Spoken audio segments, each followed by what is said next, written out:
Praise the lord. ప్రభువైన యేసు నామములో వందనములు. యేసయ్య మాటను ఈ కార్యక్రమానికి ప్రేమతో నేను మిమ్మును ఆహ్వానిస్తున్నాను. ఈ దినము మార్కు సువార్త 8వ అధ్యాయము 34వ వచనం నుండి 38 వచనాల వరకు మనము ధ్యానించుకుందాం.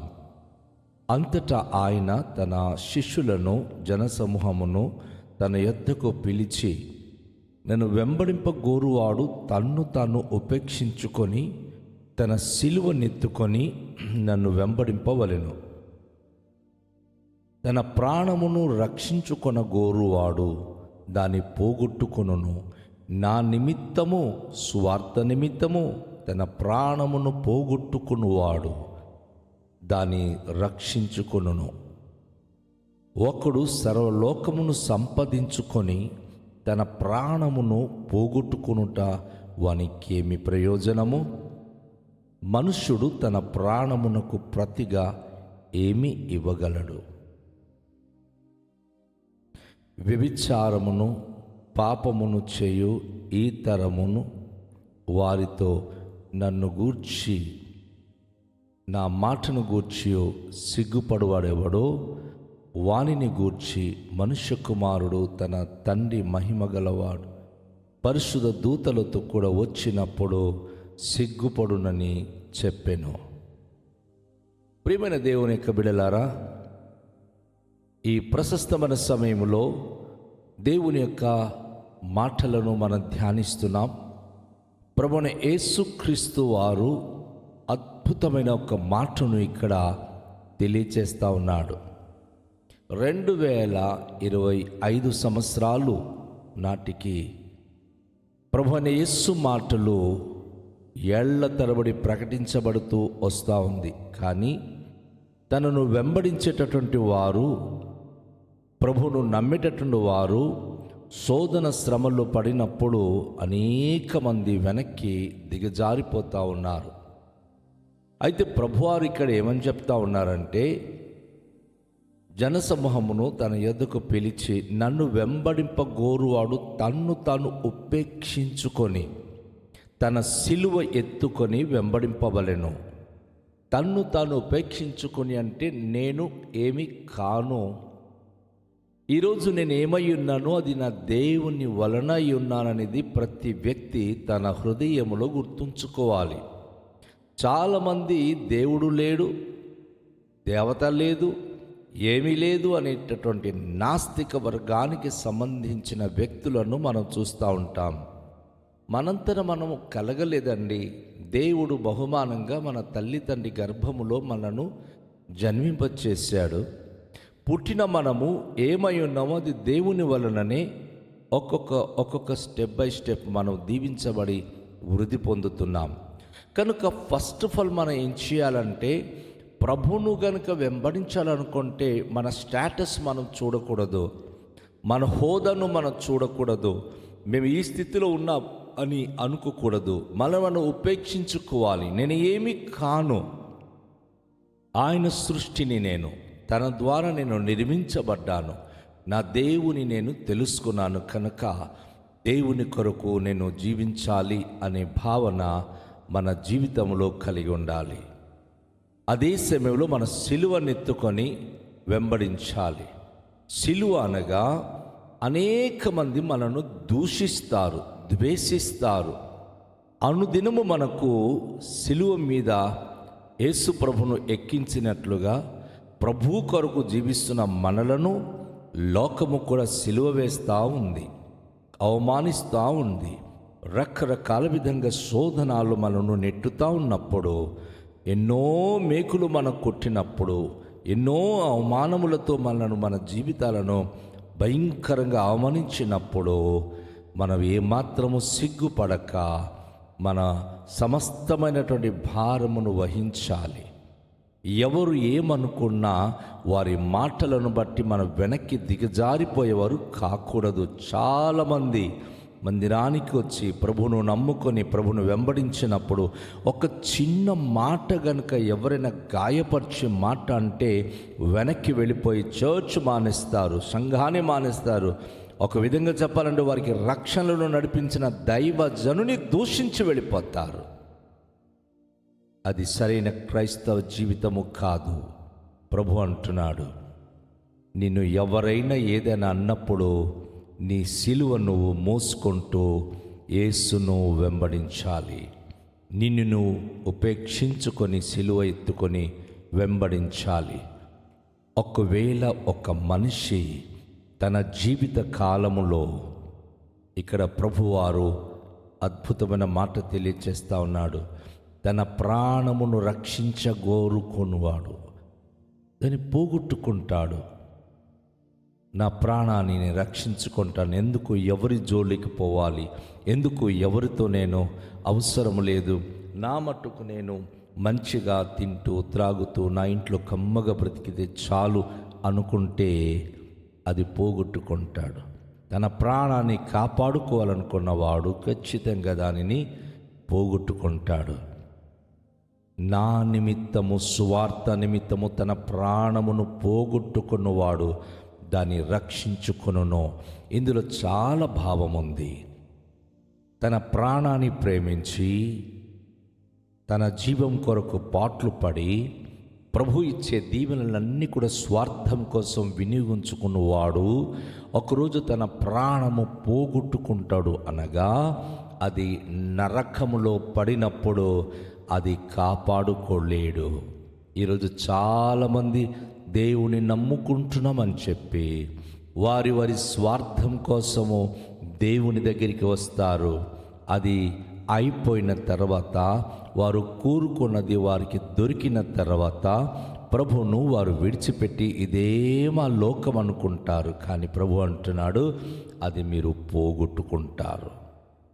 నా నిమిత్తము, సువార్త నిమిత్తము తన ప్రాణమును పోగొట్టుకున్నవాడు దాన్ని రక్షించుకొనును. అనగా గుర్తుంచుకుందాం, ఇహ లోకంలో ఏవైతే మనం కోరుకుంటున్నాం అది పోగొట్టుకొని మన ప్రాణము కూడా పోగొట్టుకుంటున్నాం. కానీ సువార్త నిమిత్తము ఎప్పుడైతే ఈ లోకములో మన ప్రాణము తెగించుకొని మన ధనము, మన ఆస్తి ప్రభు కొరకు త్యాగము చేసి ప్రభువును వెంబడించగలిగితే పరలోకములో దానిని మనం సంరక్షించుకునే వారమవుతాం. పరలోక రాజ్యంలో దానిని మనము సంరక్షించుకునే అనుభూతి పొందుతాం. అక్కడ మనకు దేవుడు సమృద్ధిగా అనుగ్రహిస్తాడు. అందుకే ప్రభువారు ఈ మాట అంటున్నాడు, ఒకడు సర్వలోకమును సంపాదించుకొని తన ప్రాణము పోగొట్టుట వానికేమి ప్రయోజనము? అవును, ఇల్లు కావాలంటే ఇల్లు ఇచ్చాడు, భూమి కావాలంటే భూమి ఇచ్చాడు, వాహనము కావాలంటే వాహనం ఇచ్చాడు, బ్రతుకుదెరువు కోసం అనేకమైన పనులు మనకిచ్చాడు. సమృద్ధిగా డబ్బులు సంపాదించి ఒక హోదా, ఒక స్థితిలోనికి వచ్చిన తర్వాత ఆ వ్యక్తి గనక ప్రభువును పక్కన పెట్టి నాకు తీరుబట్టం లేదు, నేను రాలేకపోతున్నాను అని తను ఈ లోక సంపాదనలో రాత్రి పగలు ముందుకు వెళితే వానికి ఏమి ప్రయోజనం? తన ప్రాణాన్ని ఆయన పోగొట్టుకునే స్థితికి వెళ్ళిపోతున్నాడు. రాత్రింపగలు తన సంపదన మీద దృష్టి పెట్టాడు. దేవుని మీద తన కనుదృష్టి లేదు, దేవుని వైపు తన మనోభావము లేదు. తన విశ్వాసము వెడలిపోతుంది, తన విశ్వాసము శిథిలమైపోతుంది. కనుక వానికి ఏమి ప్రయోజనం?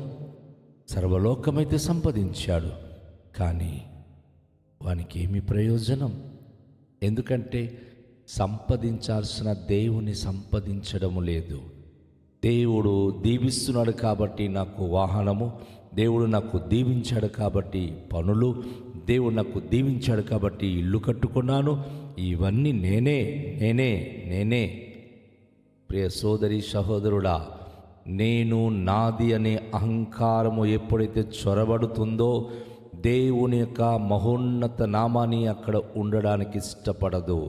నేనేమై ఉన్నాను అది ప్రభు వలన అయ్యున్నాను అన్న విశ్వాస్యత ఎవరిలో ఉంటుందో నిశ్చయంగా దేవుడు దీవిస్తాడు. అయితే ఒక మనిషి సర్వలోకము సంపాదించి మంచి పేరు ప్రఖ్యాతి, మంచి భూములు, ఆస్తులు, మంచి వాహనాలు, మంచి హోదా, జోబి నిండా డబ్బులు సంపాదిస్తే వానికి ఏమి ప్రయోజనం?